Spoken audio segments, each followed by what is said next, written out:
Okay, Michael and Steve, good afternoon. Do you have any questions for us today? Well, hi, Caroline. Yeah, I do. I joined to just to meet you first of all, and do you want me just to leap in there, or Yeah, we've got things we can talk about, but as there are so few today, I thought we'd start with your questions. Yeah. Right. So, are there other people, like myself, on this call? Yes. So there's us three advisors, myself, Nadia, and Amy, and then there's three others who are clients and potential clients. Okay, hi. Yeah, I'm an owner driver of a small business with about 20 employees, 20 colleagues. And about 18 months ago, I tried to empower a couple of my colleagues and appointed them as general managers. Right. And they've been kind of, in my opinion, humble opinion, struggling to fill into the void. And I'm kind of wondering how one goes about, reassigning responsibilities that one had given to them that they are not able to actually manage. Okay, Nadia, do you want to take that one? Hi, Michael. I can try and give you some guidance on that. So if you have promoted them, I guess you'd say, to these roles, and they are not performing at these roles, it is important to, first of all, you'll need to draw a line in the sand, really, and make it clear to them, probably in an informal type of meeting, to say what they should be doing, what your expectations of them are, and where they're not meeting these expectations and they need to improve. Then you would start a process of monitoring and reviewing their behavior, their performance. And then after, I'd say in the beginning, you want to maybe be doing like weekly reviews. And after sort of 2 or 3 weeks of reviews, if you're not seeing any improvement, that's when I suggest that you then start a more formal performance management process where you would formally start to manage this monitoring and review process. And that includes actually some investigation and disciplinary meetings if they're not making the improvements that you need. Just because you say it's 18 months, I'm making a few assumptions here. One of them being that these people are probably all been employed with you for more than 2 years. And the other assumption is that you may or may not, well, I am assuming that you haven't really addressed with them yet what they're not doing correctly. If you have, and you have some backup and some notes of that, then you could potentially proceed directly to the more formal part of what I've described. And I can honestly give you a step-by-step breakdown. If we take it offline, in writing, I can provide you a step-by-step breakdown of how to run the process, the formal part of the process. So does that make sense? Does that help? Yeah, I mean, it's kind of highlighting what, we and probably many other businesses, but what we've been rather poor at, which is setting expectations and, the performance management appraisal of all of our colleagues. So, from the from me at the top down, to throughout the business, that's become a weakness. As we've sort of downsized our business, we did have somebody internally who wasn't particularly knowledgeable, but at least drove the time, the deadlines, and made things happen. And now we've got a great big vacuum. We have actually used an outsourced HR consultancy on a retainer, and we've now gone onto a sort of, I think, a needs must basis, because we're in this situation and it's a poor situation. Okay. So there is another option, which I'm not sure if you want to consider at this point, but if you don't want to go through the performance management process, but you want to retain these colleagues in your business and you want them to kind of just maybe go back to what they did before, or sort of halfway between where they are now and what they did before, then you could consider a restructure where you are actually restructuring that sort of senior part of your business, and that they would then be at risk of redundancy, and they would then have the available roles to apply for, and those roles will then maybe be roles with slightly different responsibilities, different pay, obviously, maybe sitting at a different level. I'm talking here without being familiar with the structure of your business or your business model, but you could look at that as well as an option of dealing with the sort of whole thing at the same time, rather than trying to be doing 3 or 4 different performance management processes, some with more success than others. Inevitably, performance management processes lead to fairly disgruntled employees in our experience. Whereas a restructure, if it's done quick and everybody comes out of it with a job, most people get over that pretty quickly. So I think we've kind of thought about that one a little bit. Is there a way? I mean, like with many companies over the last 4 or 5 years, or many employees, salaries have kind of, increased. These 2 of my colleagues are now in the region of about 65, 70K. Might it be more pragmatic to just, have a restructure, reassign the responsibilities without kind of making them their role? I don't want to make them redundant, do I? Because that would be kind of quite expensive. So it's very misleading, the language. So you can do a restructure without making redundancies. But the employees are still at risk of redundancy, which is where it gets very confusing. They're at risk of redundancy because the actual role that they're in, you're making that role redundant, and you're saying to them, but there is another role here that you can apply for that is slightly different, and it can have the same pay. You don't have to cut their pay if you don't want to. So the actual role that they're in, as it is, would become redundant, and there is a different role that they can go into should they wish to do that. That's why they have to be put at risk of redundancy. So, like I say, the word redundancy is there actually quite misleading, because you're not actually going to make anyone redundant. You are doing a restructure, which means that you're just changing the roles and responsibilities of their roles in your business. However, I should put this in there for you to be aware of. Should an employee choose not to apply for any of the other roles, because they may say that it's not suitable due to it being a more junior role, or maybe due to a salary cut or whatever, then you may end up in a position where that person is then opting to be made redundant instead of applying for one of the roles. Yeah, it's rare for us to see this, but we've just done a letter this morning where that has been the case. We don't see it often, but it does happen. Yeah, because they could take some money and then get a new job somewhere else, huh?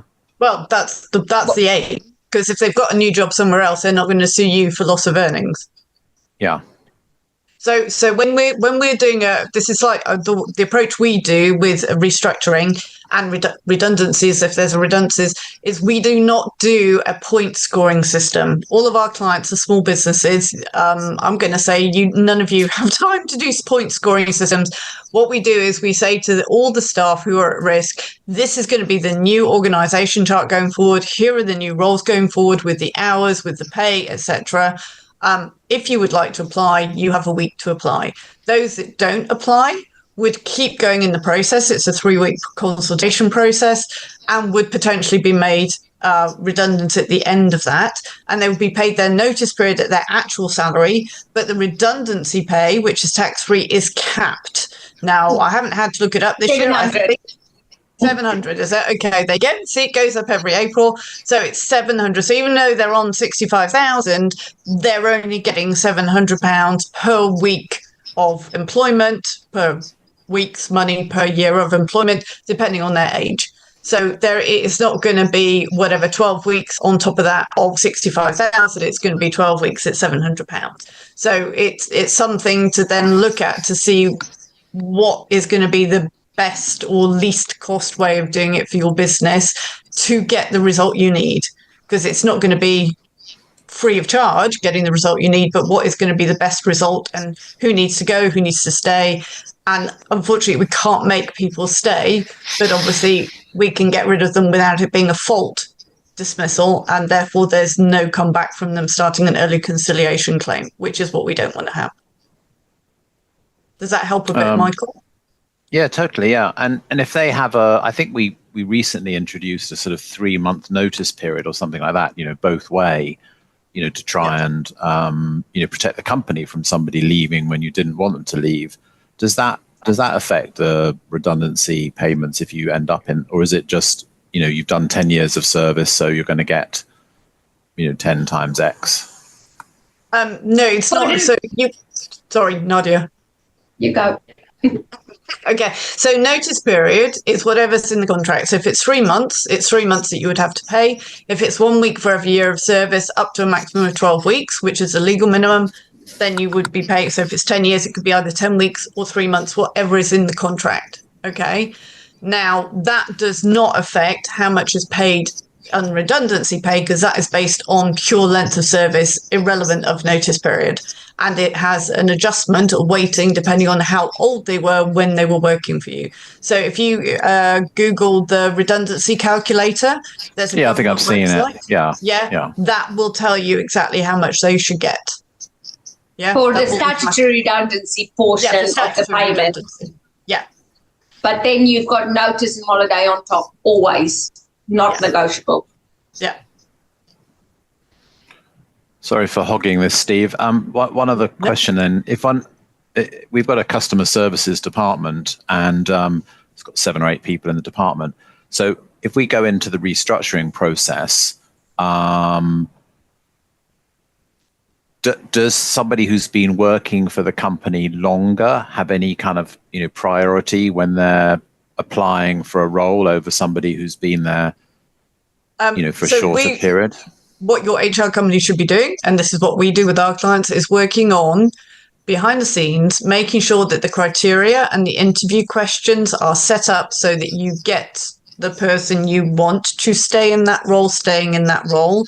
And it's based on the criteria that you have set for that role. So everybody, for example, in that customer services department will be put at risk. Everybody would be asked if they want to apply for the new role with the new terms and conditions, whatever they are. And you may find that people, and this is what we're hoping, people will self-select to go, actually, I'm not interested, I'm going to go and get another role. Then you don't have that problem because you've got, these are the 5 people who've applied and you have 5 jobs. Great, sorted, no problem at all. It's obviously only an issue when you've got 8 people applying for 5 jobs. That's when we need to make sure we've got the criteria right to make sure that we're interviewing everybody to the same level, and then it's really easy to then decide on that basis afterwards. And with a little business with, I think so, but with a little business with like 18 or whatever people we've got now, in a restructuring, is effectively the whole company then going to be under notice, or is it on a kind of department by department basis? Whatever works for you. So a lot of our clients have only got 18 or 20 employees, and you can do it on a department by department basis. But if you actually do need to be looking at doing at the whole company, it would be better to do it all at the same time, because then otherwise the other departments are just waiting for the boot to fall. Right. So it's quite possible. We do that quite often, that we're doing the whole of the company, whether it's 10 people or 50 people, all at the same time. And then it's just making sure all the individual consultation meetings are done and that you're getting the structure that you want at the end of it. Yeah? Okay. Yeah? Yep. Okay, it feels it's sort of clear as mud, but I mean, we're happy to have a chat with you separately, Michael. If you wanna call in, that's not a problem. Great, thank you. Yep, good. Okay. Now, did Steve have a question? I have one as well, but let me know if there's a queue here. Sorry. Okay. Hi. So we have a situation where we have an employee worked just under 4 years. He's had a track record of being negligent breaking machines on the golf course. And last week sort of came the final straw where he broke a knapsack full of weed killer. He spilt it on the golf course, dragged it along, causing lots of damage. Didn't tell anyone. Until it was discovered, of course, a few days later when bits of the course started dying. And now when we've taken him into a hearing, disciplinary hearing, and now he says, "Oh, I didn't realize I'd spilt anything." So it's going to be word against word. No, but he did spill anything. Whether he realized not. Well, he spilt it only a little bit on himself, he says, but he says he didn't realize it spilt on the grass. But there's evidence, I mean, lots of evidence, lots of pictures showing all the damage that's been created. Yeah. And is that enough for gross misconduct for a dismissal, or is there a risk of sitting in tribunal and having issues? There's always a risk, unfortunately, because it doesn't cost anything for somebody to start a claim. So we'll be looking at what the other aspects of him are. So how long has he been with you? Just under 4 years. Sorry, 4 years, you said that at the beginning. Sorry. It's whether he's got any other protected characteristics. I'm thinking, Michael, we might have a separate chat with you, but we'd be looking at the length of service, whether there are any protected characteristics, what other things he's done. Okay. And I would also be looking, because we've had this a lot recently, unfortunately, at the actual documented health and safety training he's had to check that that we've actually got documented that he's been trained on what to do with dangerous chemicals, so that then backs up you have been trained, you've signed up, you understood it. Oh, and then this happened. And the fact that he said, you're right, the fact that he's saying, oh, well, I only thought I spilled it on myself. Well, that isn't actually a defense, because it's like, oh, I didn't realize I crashed into a tree. Well, you know, you did crash into a tree, and we've got the proof that it was and it was the chemicals that you were carrying. It wasn't anybody else. I don't think he's saying it's anybody else, is he? He's just saying, well, I didn't realize it was me. Exactly. Well, okay. He didn't realize he spilt it, but it's, I mean, perfectly obvious. It's you. Yeah. And then the long list, I mean, before he's had a lot of verbal warnings where he's done things which should have, it should have meant that he got the sack, but we've been lenient, but now it's just gone too far. Yes, exactly. So let's have a chat with you separately. Yep. Don't worry, it's free of charge, because I think there is a chance of a gross misconduct dismissal. There's certainly a final written warning basis. There might be other things more recently that we could add into the gross misconduct disciplinary process, okay, to back that up. And then it's just talking through the things. And so you have mentioned something which is good to mention it, although it's not going to sound like it when I say my next thing, is that please don't anybody be generous with your staff. Don't be lenient with your staff. You have to treat them in a fair and reasonable way. Absolutely. We're not trying to pick on them, but if they've done something wrong, don't give them more than one chance. Go into the investigation process, give them an advisory note, because then we can base it on the next time is a written warning, because verbal warnings don't exist anymore since 2009. So at the moment, there's nothing in place, unfortunately, to base that on. Whereas from what you've told me, we would have already been at final written, and then this would have been a slam dunk for a dismissal. No two ways about it. No come back. Absolutely fine. So it's just everybody else to just don't be too nice. No, but people are nice, but don't be too nice. And just a general thing, because this concerns everyone. If you have given them, you decide on a written warning, what take that final warning? Could that be something quite trivial, or what? Yeah, so the rules are now that if you've got somebody who's on final written, if they do anything that would warrant even a first level written warning, that will be cumulative and it will be a dismissal. It doesn't have to be the same thing.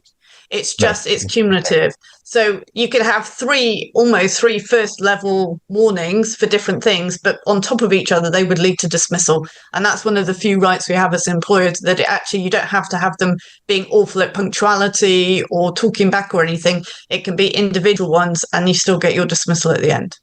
And in this gross we can have a chat later, but this gross misconduct, you could take something further back in the past, or does it have to be something fairly recent as well? It tends to be fairly recent, in the last month, because otherwise, if you say, oh, well, it was 6 months ago, it's like, well, if it was that bad, why didn't you deal with it at the time? That's the thing. Yeah. And the gross misconduct. Yeah. All right. No, that's fine. Yeah. If you give us a call in, Michael, then we can have a chat through with that. That's great. Okay. Lovely. Steve, sorry, you've been very patient. Did you have a question? Not a question as such. I mean, I like coming on here and just listening to everyone else at times. It's a learning curve. 2 or 3 meetings ago, it might be more, did say to you that we've got some contractors who were, and I want to try and put together proper contracts for them, because they're just ones that we've done over the years. And I think you said you were going to get someone to give me a call about it.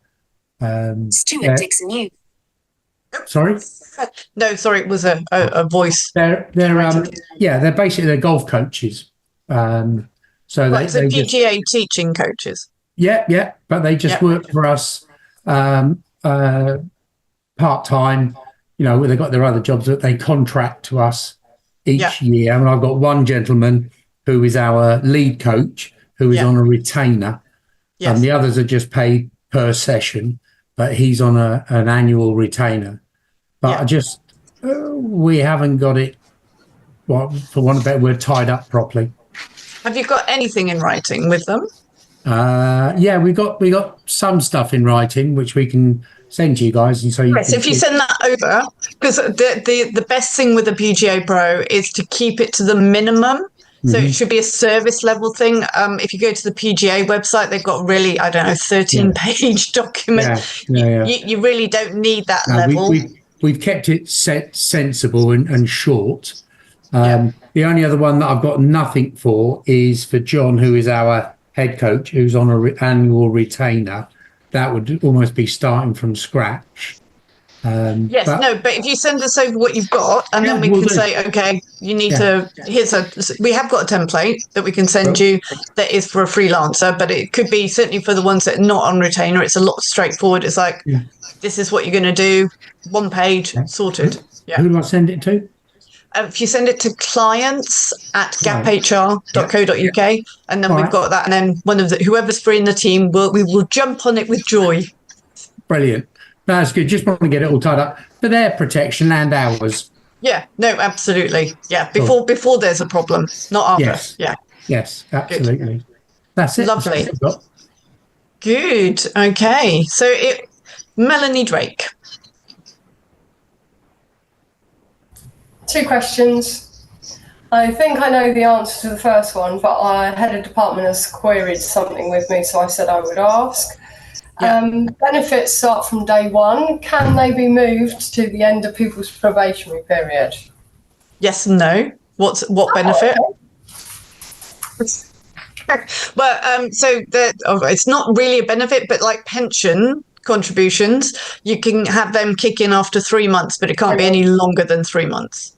So golf is part of a staff benefit that currently starts from day 1, but also food for people who've had breaks over when they've worked more than 6 hours, they get a free meal. So could we remove one until the end of the probation and keep one in? So golf would be no problem to do at the end of the probation period. The food is a problem, because if it's not for everybody, then it's a taxable benefit. I don't want to do the food, I want to do the golf. Okay, so golf, absolutely, after 6 months is not a problem. Well, probationary period, whatever your probationary period is.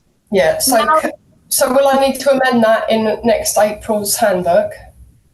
It doesn't say from day 1 in the handbook. No.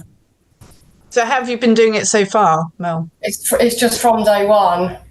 But I don't know. But have you been telling them it's from day 1? as they've asked when they want to play. Yes. Oh, I see. Okay. Yeah. So, so we should change it going forward, and I would do that now for the contract template because it's sort of a paid benefit, even though it's not costing them anything.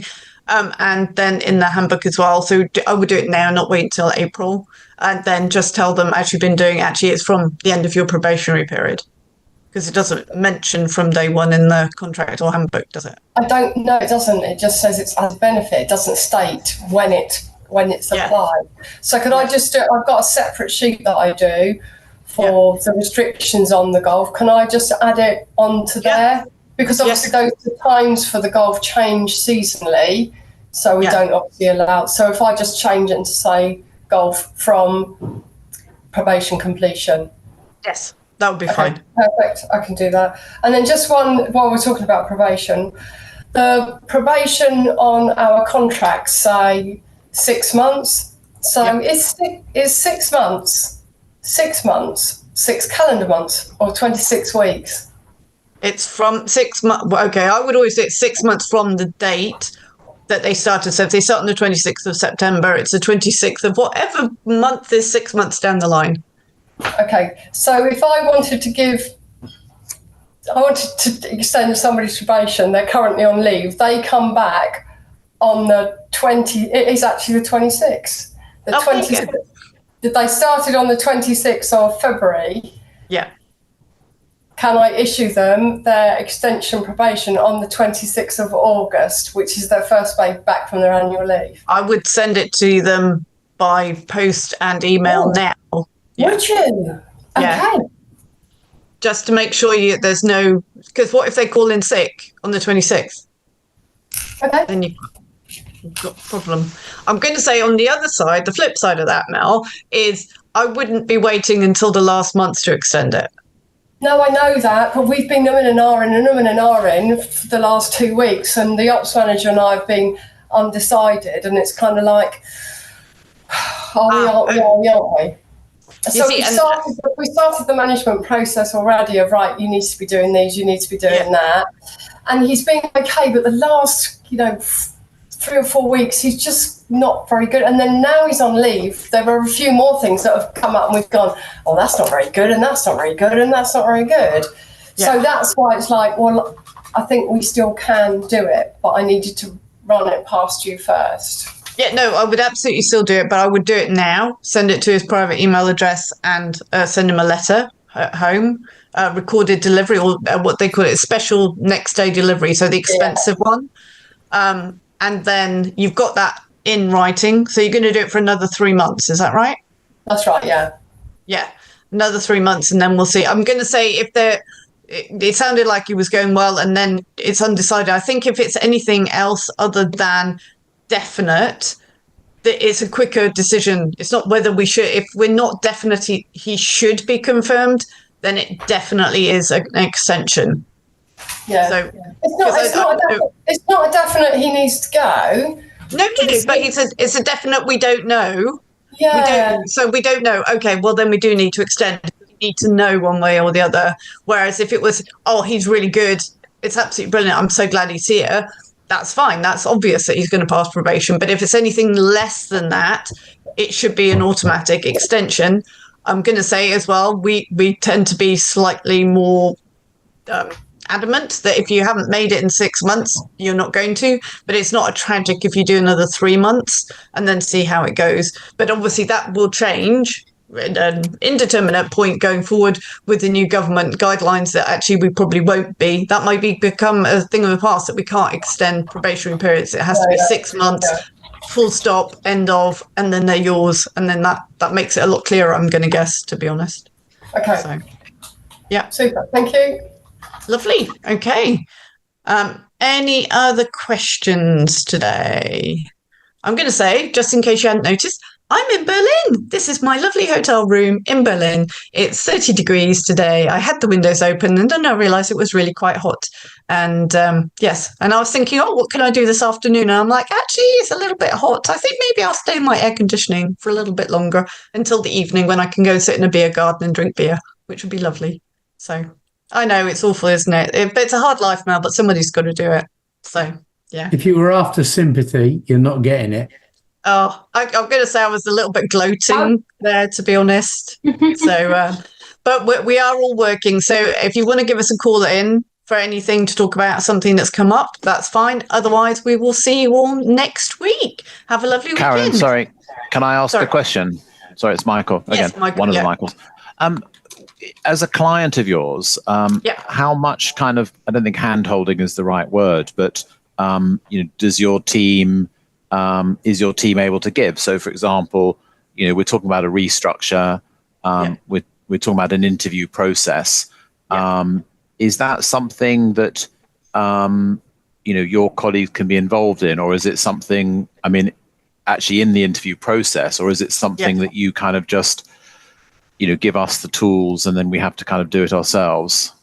No, we can do as much or as little as you want. So we can be in every single one of the consultation meetings, every single one of the interviews. We would usually, I don't know where you are geographically, but we do a lot for our clients via Zoom, that we are in the meetings on Zoom. So we also have a recording that we can then get transcribed if we need it to, because there's a problem. But we can do, a lot of our clients do need the hand-holding because they don't do this very often, thank goodness. So we will be in each meeting to check that everything runs in accordance with HR protocols. We can jump in straight away in case the wrong thing is said and go, we actually meant there was da-da-da. I don't think that would be a problem with you, but sometimes with the golf club committees, they're like, oh, yes, because you need to move on, because you need to retire and see your grandchildren. It's like, oh, my God. No, he didn't say that. Really, he didn't. He's trying to be helpful. And would one of your colleagues, be assigned, to the client, or is it on a kind of job by job basis that, Nadine or Amy or, would or whoever? Yeah. How does it work? Usually we don't have allocated clients. We do usually, for any, give it like a restructuring process, we would usually have one person, maybe two, dealing with it, who would be working very closely with you, because, for example, in restructuring, you don't have to have different people at each stage of the process. Whereas if you had a disciplinary process, it would be a different one of my colleagues at each stage, because it has to be different people. So we've got Amy and Nadia. We've got Catherine, who's just off today. We've got two new colleagues joining us in September, so that we have enough people to make sure that you have the support you need, and that it works for you, that you're getting the level of support you need and you feel comfortable with the person advising you.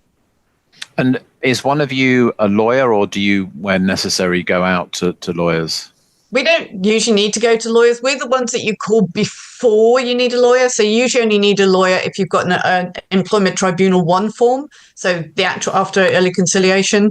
We do 6 or 7 disciplinaries, same number of grievances, same number of settlement agreements every month.